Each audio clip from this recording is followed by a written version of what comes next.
dual lands. Okay. And then 6 come into play tapped lands. Okay. And like we've talked about earlier today, 6 might be the most you can do on those. Mm-hmm. Those 18 lands for your 3-color combo is pushing it. Yeah. And then after that, he's got another 7 land to boot.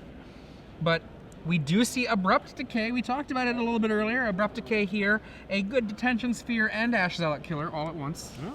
It can do a little bit of work. I mean, and we got Abrupt Decay on Musser's side as well, 3 of those. So we were wondering where they are, and apparently they're here in this match. Both players sitting at 3-0 right now. We are underway.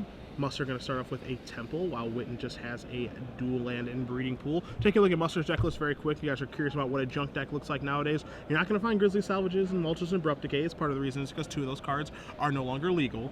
But the third one, not really reanimating nowadays. But you will find a Voice of Resurgence to go along with Elvish Mystics, Sylvan Caryatid, Scavenging Ooze, Loxodon Smiter, Sin Collector, and Obsidian Ghost Council, for Musser's creatures. Lifebane Zombie here from Whitton, going to show off a hand of... Is it a whiff? It is a whiff. Oh, look at that. Enough. There is a fake green creature in Dan Musser's hand.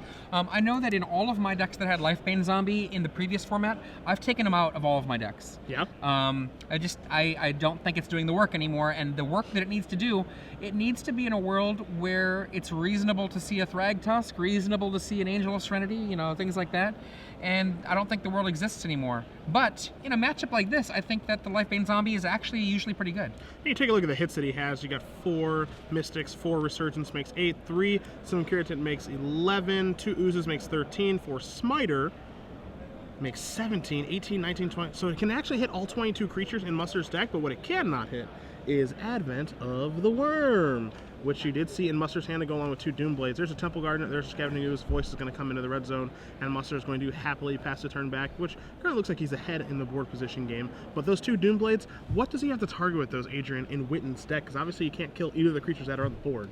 Well, the most important one is Prime Speaker, because that guy is probably going to get pretty big when it comes out. He's going to draw all kinds of cards with the Prime Speaker when it finally does hit, but that's just a huge, huge creature, and he's not going to be able to hit the Lifebane Zombie that we see him play, but there are Polukranos hanging out in the deck. He's got Scavenging Ooze that can be taken down by it. Experiment 1 can get big, but it'll be probably regenerating by that point. Reaper of the Wilds, what the heck? Can't Doomblade that one Nope, either. that's a big one though. Ooze going to turn into a 3-3 after Abrupt Decay did take care of Musser's Ooze. Now you've got a Doomblade here at the ready. Looks like it's going to take out Whitton's Ooze, and it is. There it is. I mean, there's actually a lot of cards in here that can't be Doombladed. I mean, between things like Sylvan Caryatid and Prognostic Sphinx and the huge Reaper, there's a lot of cards here that actually get missed, so getting a chance to shoot something is always good when you've got a card that could be dead. Musser just with another Voice Resurgence here, so he's got 2 of the Elemental in play as he passes the turn back to Whitton. We'll see if Whitton has any big spells to play, because that's where he kind of gets his advantage in his deck, is that he's got some big spell cards to play. Again, Prognostic Sphinx, he has Prime Speaker, here's a Thoughtseize, wants to see what he has to deal with. He knows about that Advent of the Worm, he knew about that other Doomblade as well, and then there's a copy of Godless Shrine, so there goes the 5/5 token maker. Goodbye, 5/5 Trampler. In with the 3/1. This guy can't be blocked. Sylvan Caryatid number 2. That brings him up to the 6 mana. He does have a card in hand yet. And the big thing here is that both those voices are in lockdown right now. They can't attack because the Caryatid has an 0-3, so neither one can get through. You just have them block each other, and then as an untapped Godless Shrine comes into play, looks like it's a 5 mana spell. Ghost Council maybe? Oh nope, 4 mana plus whip? mana. Ah, okay, the Whip of Erebos. There we go, a little bit of life gain. All right, so attacking is reasonable now, but as I was saying, the voices, they can't get through damage and they can't block either because of Intimidate on the Lifebane Zombies, but I mean, at least they're gaining 4 life, so they're treading a little bit of water. Yep, and if you're wondering why he took the damage from that land, he needed a second black. He had the 4 mana, but he did not have the second black. So we know Musser's last card in hand is just a Doomblade. Whitton knows that as well from a Thoughtseize. So Whitton is going to tap some mana. There's another Lifebane Zombie. They'll show you the Doomblade at home, and in for 3. Now, this damage sounds like a lot. You've got 6 evasive damage, but because of that whip, you're knocking out 4 of that. That's a lot. Kind of scary here. Whitton's last play for that turn after playing the Lifebane Zombie was that Temple, and he does leave the card on top of his deck. So now Musser has to know that something real is coming in, as he's just going to pick up those 2 voices and turn them both sideways again. And are we going to see a chump block? Nope. We just have the block of the Caryatid, the Life-Bane zombie, hanging out to try to bring the attack in. Dan, that whip making him have a 4 life gain. That's just so huge right now. He's going to be able to gain more life moving forward now, too, because Smiter is actually something he was looking for. No, it can't block, but it can get through those Caryatids, as here's a Pelucranos World Eater, which, oddly enough, Musser's not really going to care very much about, because he does have that Doomblade in his hand. So 6 damage is going to come across from those Life-Bane zombies. Musser takes a look at his Doomblade, wants to read Pelucranos really quickly, saying, I can kill this, right? Doesn't say I can't Doomblade it. And after he does read all of that text, yeah, kill it is what he's going to do with Doomblade. So he's going to untap here, and the card that's actually playing a huge role in this game right now is that whip, because it's giving lifelink to everything, as Musser's going to draw a card and predictably turn all of his creatures sideways. So he's going to be gaining 8 life here, Adrian, and going up to a pretty healthy 25. You see the life totals are going to go back and forth. Godless Shrine just passed the turn back. The whip has kept this game absolutely in Dan's grasp. If it wasn't there, I think we'd already be seeing him dead. Yeah, it's strange that a card that just says all your creatures get lifelink would be as good as it is, but you know, the whip being able to do that and then generating a little bit of upside with the activated ability, it's looking really, really strong now, and it's actually Taylor Whitton who's the one on the backside, as he's attacking again with 2 Life-Bane zombies to put Musser down to 19. The Scry off Temple of Deceit staying on top of the deck.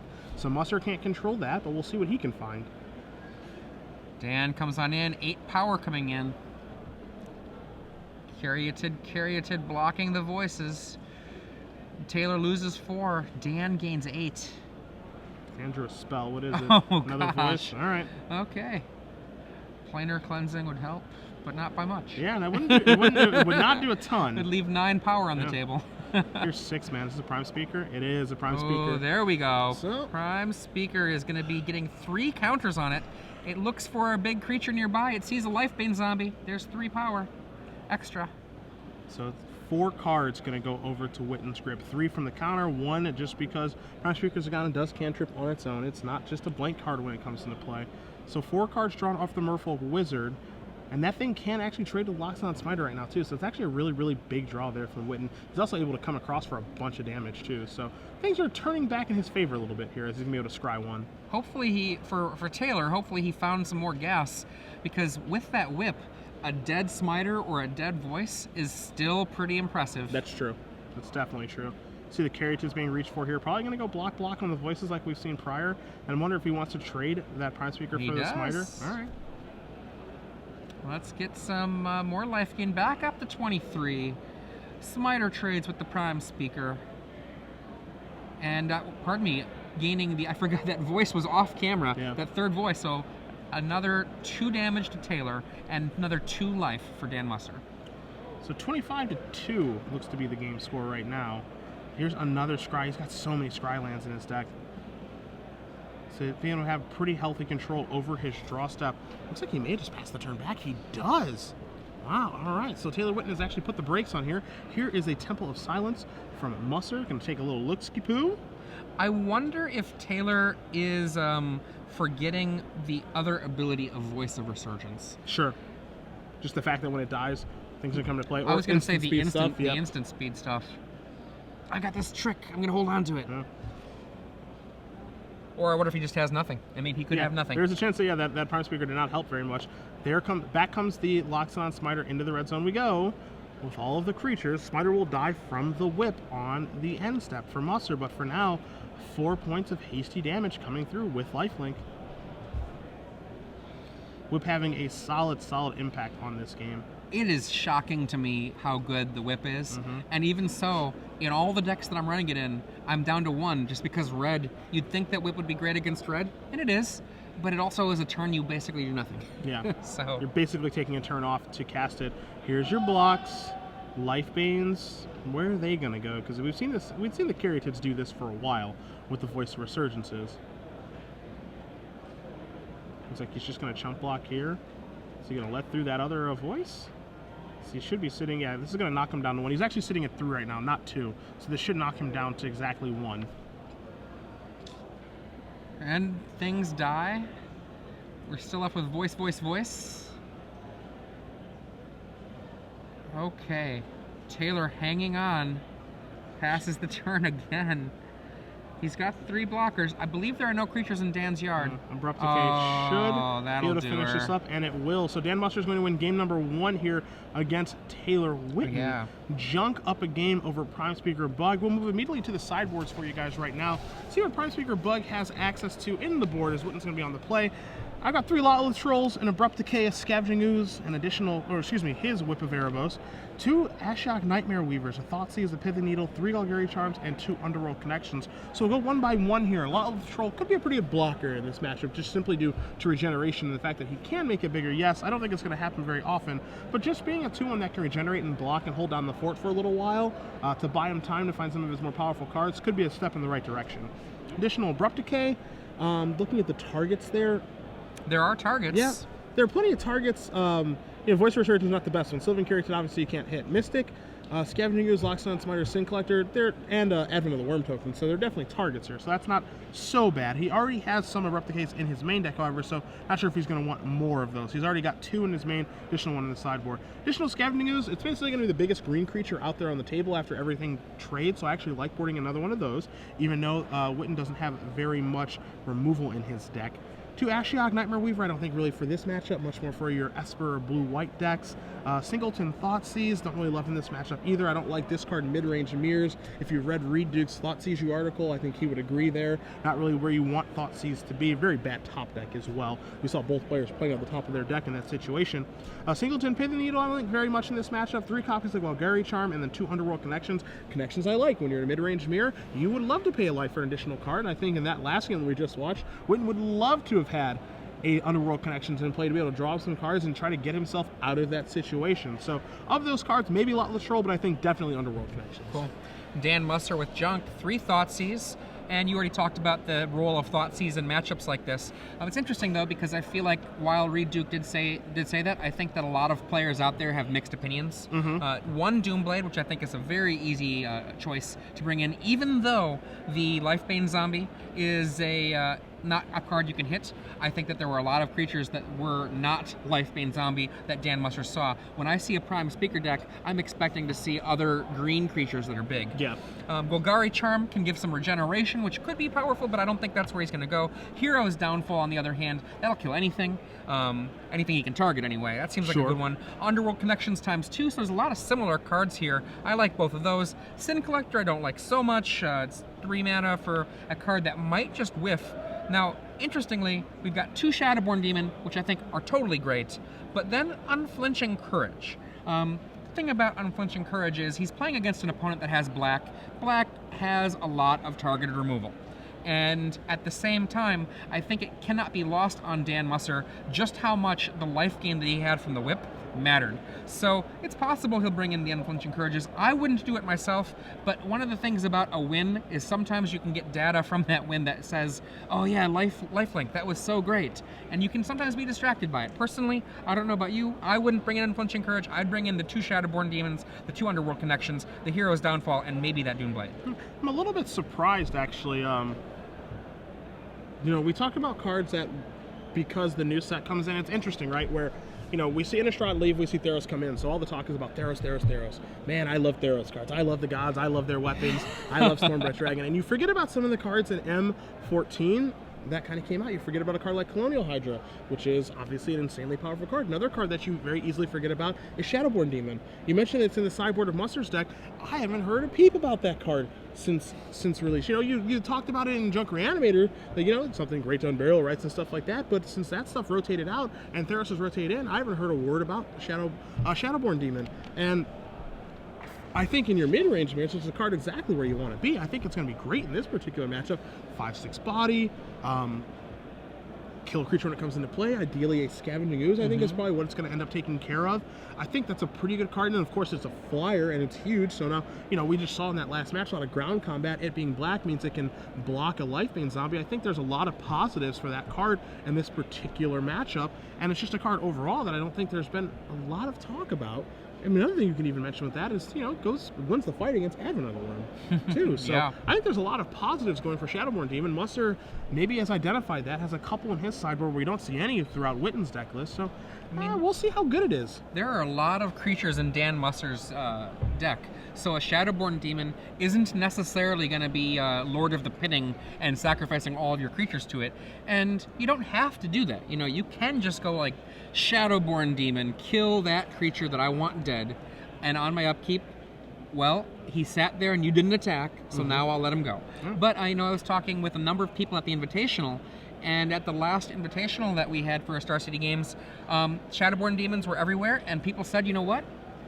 A lot of times you just are happy to have that little effect where he just goes right to the graveyard, and other times you're just happy to sacrifice random elves to have your demon still be out.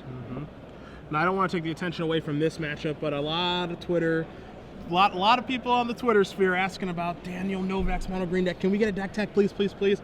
Don't worry, Glenn is on it, my friends. After Dan does finish his match this round, one, we'll be able to tell you if he won or lost, but two, he'll be in the sideboard with Glenn. So we'll get a deck tech for you guys at some point later. You can find out about all his deck list. Again, it is a deck from Magic League that Dan did base his list off of. Not sure if he made any changes from that exact 75, but apparently it's been crushing up Magic League, and Mr. Novak is off to a fantastic start here. 3-0, potentially 4-0 after the round is over, and he said he's very happy with his deck. Yeah, for my conversation, he said it was very close to that deck, but there were a couple of differences. All right. Well, we'll know more about it. Glenn will get all the juicy details for you guys, and that'll be up. We'll also run it here during one of our commercial breaks as well, so don't worry. We'll have more for you about mono green, but we're going to look at Musser play Chunk. We're going to watch Whitton play Prime Speaker Bug. Taking a look at Whitton's deck list again here. You know, his deck looks like it has like kind of an identity crisis, because it looks like it wants to be aggro. It looks like it kind of wants to be controlling too. A card I didn't even realize was in his deck was Experiment 1.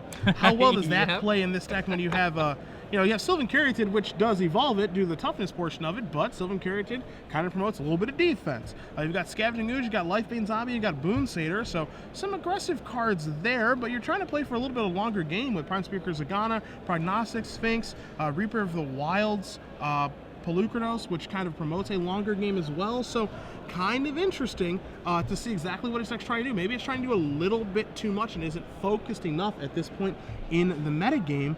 As you see, Whitton has taken his mulligan. Looks like Musser has mulligan down to 6 as well. So will either of these players keep going, or will they stop on 6 cards? So, Reaper of the Wilds, I would not have picked that to be a card I'd see under the camera at 3-0 at the beginning of this event. If you look at Reaper of the Wilds, this is a new card. 4 mana, 4/5, green, black, and 2, but it has a really awesome ability for green 1, hexproof. So, I mean, in some ways, it can kind of make a little bit of a old school Morphling impression and just say, you know what, nah, you don't get to touch me. And you know, I'm curious to see how this one plays out. I have not seen it in constructed at all. No one has play tested it against me. No one's put it on the table.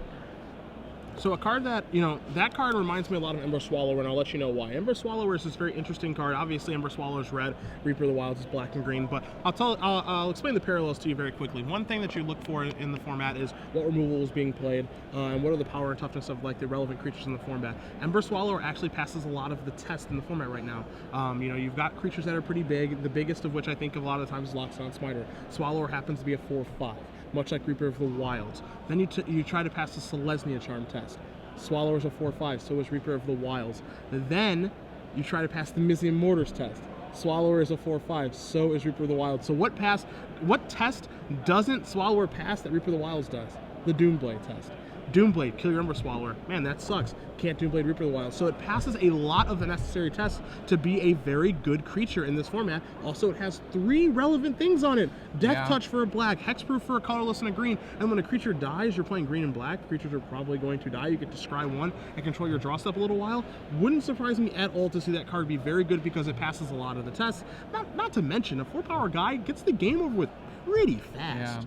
Poor Urnam Jin is just like forgotten in the ancient histories of Magic. Doombladed. We see Taylor Whitton here. It's got Temple. Is that a alternate art Experiment? That is one? a promo Experiment 1, my friend. Yes. Okay. So Experiment 1, one of those cards that has been seeing play in even Modern, mostly in that Zoo style. Now, Prime Speaker Bug is not Zoo, but because you're a Prime Speaker deck, you do have a kind of a chain up of creatures. So, I mean, you could go Scavenging Ooze into Lifebane Zombie and get that guy a little bit bigger. Right now, though, he's a lively 1-1. Yep. Could become a 2-2 at any moment here. You see Whitton's got a couple of blue-black lands out there, blue-green one as well. Just going to get in for 1 point of damage here. Musser doesn't really care very much about that. Musser also, you take a look, because he did take a mulligan to 5. He doesn't have any green mana just yet, so the Scavenging Ooze in his hand is stranded. Not sure if he has a card like Hero's Downfall in his hand at this point, but he is just looking for some green mana to be able to play Magic this game, and he's unable to. The problem here for Whitton is that he's not really able to capitalize on this. That's going to help. There we go. That is going to help. Chronos. You're also going to see an evolution of the Experiment 1, so that's going to become a 2-2 as long as he doesn't forget the trigger. He's like, poke. This There guy. we go. This guy. All right. Let me see that card again. Yeah, go ahead and read it. I think it's in a different language. But yeah, feel free to read that if you like to. Dan? Is that in Greek? I'm not sure what that's in. Well, it's all Greek to me. Can't tell from here. There we go.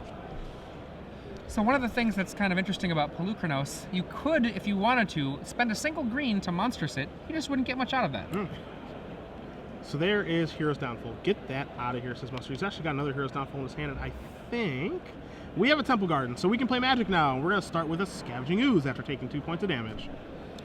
And the Ooze has got some food there to eat, but no green mana to do it. So for Musser, you can take a look at his hand. He has an Obsidian Ghost Council.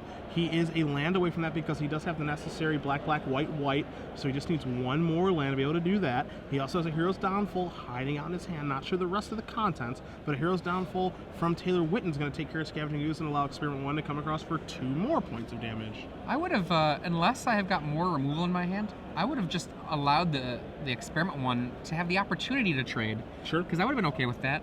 Yeah, I think I'm happy with that trade to save my Hero's Downfall. Again, not sure the contents of Musser's deck, but Hero's Downfall targeting Obsidian sure does sound enticing as Musser draws a Elspeth Sun's Champion for the turn. No 5th mana. Elspeth, though, it's a powerful card to add at the end of your curve. So let's see what Whitton wants to do this turn, because he has a Prognosticator Sphinx, he has a Prognostic Sphinx in his hand, but he doesn't cast it. Now, this will evolve. So funny. Oddly enough, because that's an 0-3, and it looks like Musser says response. I'm going to have to Hero's Downfall to this annoying Experiment 1. That's a good trade for Taylor. Yeah, on Taylor, I'm pretty thrilled about that. I got a lot of points of damage with that thing, and it used one of the best removal spells to take care of it. Oh, wow, he's got a far away in hand. Yeah, Taylor does have a couple copies of that in his deck. He actually only has one in his deck that he's drawn. Now, here's an Obsidian. Well, that's a good card. For far and away. Yeah. Well, let's see. What is the opposite of near? Trigger? Not just yet, says Whitton. Gonna cast away. Musser snaps his fingers, says, darn it, I wanted to keep that. Pass the turn back. Far away, one of the reasons to consider a deck like black-blue control by itself. Yeah. Oh, Prognostic Sphinx. What does that do? Well, it's a 3/5 flyer, and this is the crazy part. When you attack with it, you scry 3. Good God, you should bring it up because it's got one more ability. You can make it untargetable. That is amazing. Hexproof. Wow. Yeah, so this is a card that Huey Jensen played in his blue-white deck last weekend when we were in Worcester. Again, he finished in the top 32, and he told me that this was one of the best cards in his deck over the course of the weekend. It's a 3/5. Again, it's a 3/5 flyer, so again, this is a card that passes the test. Can you mortgage it? No. Can you Celestial Charm it? No. Does it fight well in combat? Yes. So it's passing a lot of the necessary tests for a creature in this format. Scry 3, super good ability, obviously, being able to control your draw step, and then the fact that you can discard a card to make it so it has hexproof, but it does have to tap. When you discard, you have to tap it. That's the only thing. That's such a small... But that's a small thing. He just buried 3 cards. You know what? None of these 3 cards are good enough. And some, oh boy. Boon Satyr. And again, hexproof, not untargetable. So this, bestow, if Musser were to use a removal spell in response, Whitton could just discard a card, would counter Musser's removal spell, would not counter his own spell in Boon Satyr. So a really huge play there. Here's an Advent of the Worm from Musser on Whitton's end step, but he's in a lot of trouble right now because that Prognostic Sphinx, it's a 7-power creature. 7/7 that is just building a crazy hand. And what's that? You've got cards in your hand. There is nothing that Dan can do to that Sphinx that will just get rid of it right now. I think Dan is in the position where he's going to have to get down a whip so that the lifelink keeps him able to live long enough and hope that he doesn't get scryed out of it. Obsidian? Shadowborn Demon, gonna Nice target try. that. Which one of these cards am I going to Yeah. get rid of? The Shadowborn Demon can chump block. Yeah, it can. It can. Now, one card that Musser does have in his hand is Elspeth, Sun's Champion. And with Elspeth, Sun's Champion, one thing that we don't see a lot of with the Elspeth is the second ability, destroy all creatures that are 4 or greater. Take a look at the board right now. The Sphinx, I think we're going to see a Prime Speaker. Oh. Dude, jeez, oh, Pete. Contract from below. Well, I guess Elspeth can kill that, but it doesn't seem so great because Whitton gets to keep his 7 cards. So what I was going to say is that Elspeth could potentially get Musser back into this game. Yes, Boonsader would be left over after Elspeth's second ability, but now it's just looking really, really bad for Musser because he has the chump block, obviously, with the Shadowborn Demon. Here's your Scry 3. Oh. But now he has to deal with that, not just the Prime Speaker, but the 7 cards that are left over from it. Okay, so Taylor, a mitt full of cards. And Scrying 3, mind you. Yeah. Wants to have good control of that draw Did he step. just bury all 3 again? Yeah, doesn't want those either. Looking for better cards. Oh boy. Yeah, playing against Prognostic Sphinx is not fun. I think it is likely we will see a game 3. Elspeth right now is, and Dan Musser has that in his hand, does he?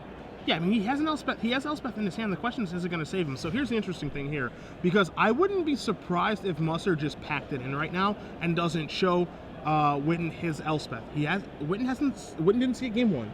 He hasn't seen it this game either, and I think it's very hard to predict that a deck like this actually has Elspeth in it, because first of all, Junk isn't an established archetype, but second of all, you don't know how high up the curve Musser is going. Is he kind of like a green-white deck with Experiment 1, a lower curve, top end at, maybe Boonsader and Advent of the Worm, or is he going bigger? I mean, we did see Obsidian a little bit earlier, but how high is he going? We know, as you guys do at home, that he has Elspeth in his deck, 2 of them to be exact, but you don't want to give away that information to Whitton, especially when it's a game you're probably not going to win. So I wouldn't be surprised to see him just not cast it here. Because realistically, is he going to win the game if he goes Elspeth, -4 ability, kill your guys, but you get a Boonsader left, and you drew 7 cards and scry 3 to the bottom? Probably not.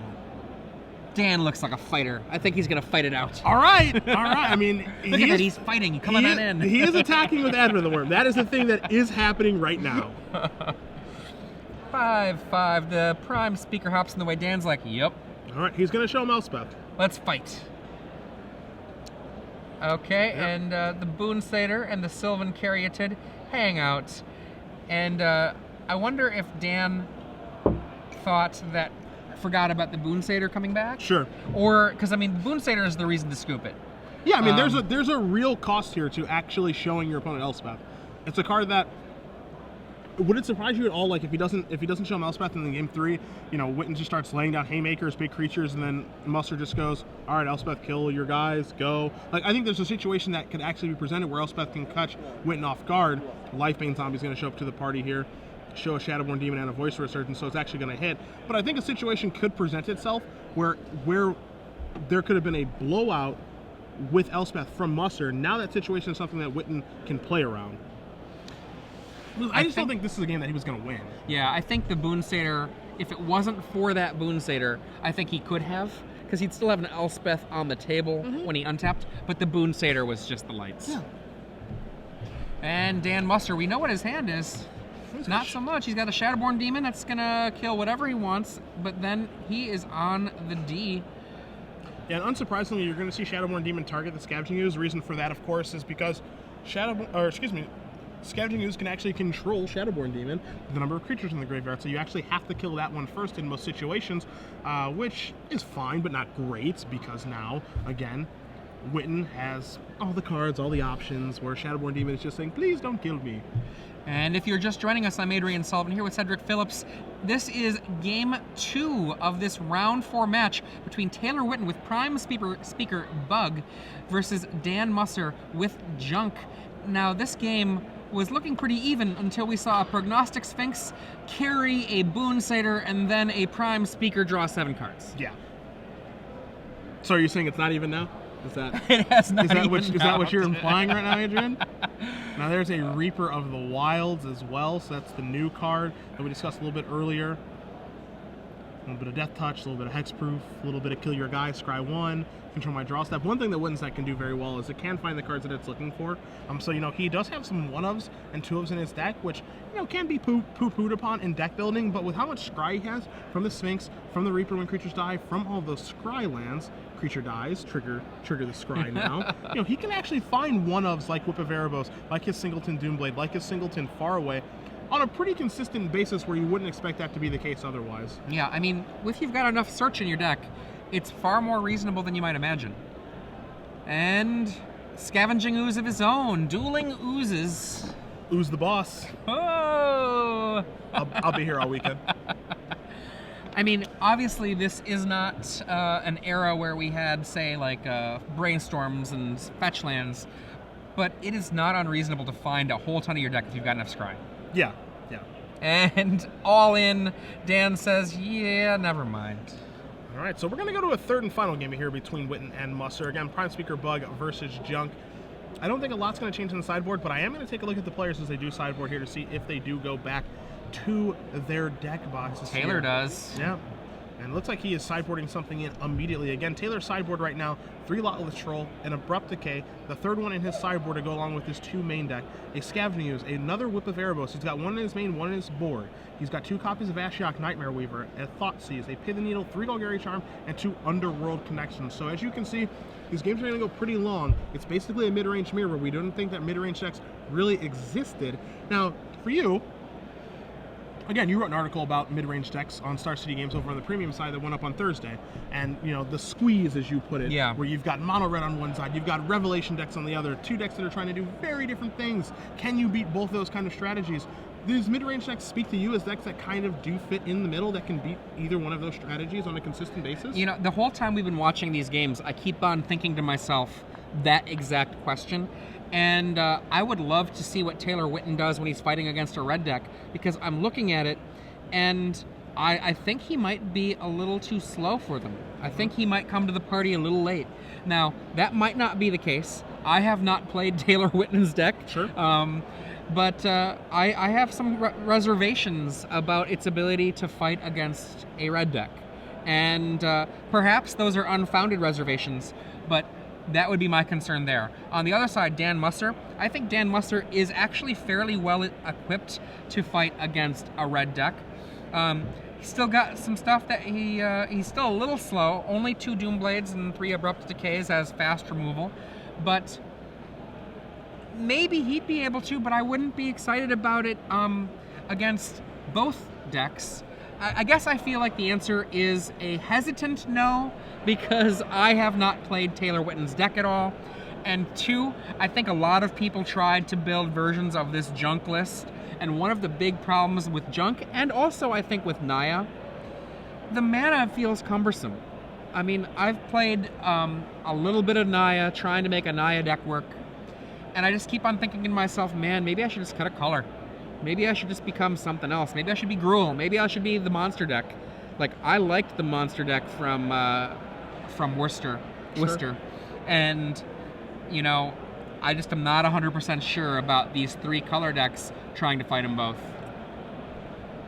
Well, what we do see here is a mid-range battle, which it looks very reminiscent of our previous standard format of just haymakers back and forth as we go.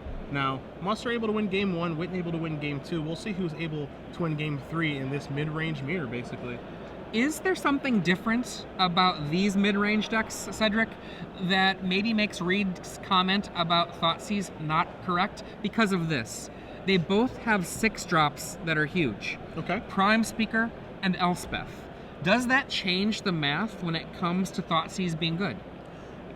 I mean, yes and no. I think that there are going to be times where Thoughtseize is okay if you're able to snag one of those 6 drops in a certain situation, but I think that the bad outweighs the good of the bad when you're both playing off the top of the deck, as both players were in game number 1, where if you were to draw a Thoughtseize, it would actually be like you just didn't draw a card at all. You just have to pass the turn back.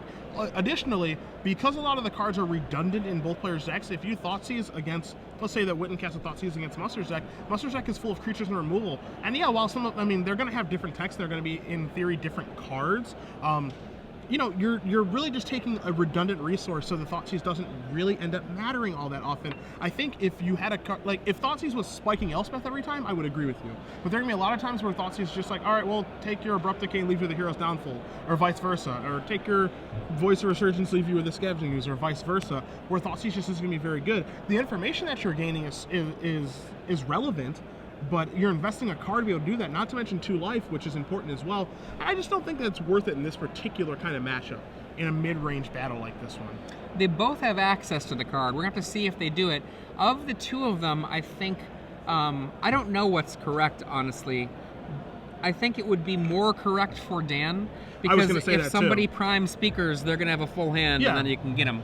I like Musser's Thoughtseizes better than Whitton's, because Whitton has more high impact cards. Where Musser's cards, obviously they're not bad, but when you're playing against a deck that has Prime Speaker, you're playing against a deck that has Prognostic Sphinx, those are some cards that are definitely worth hitting with a Thoughtseize.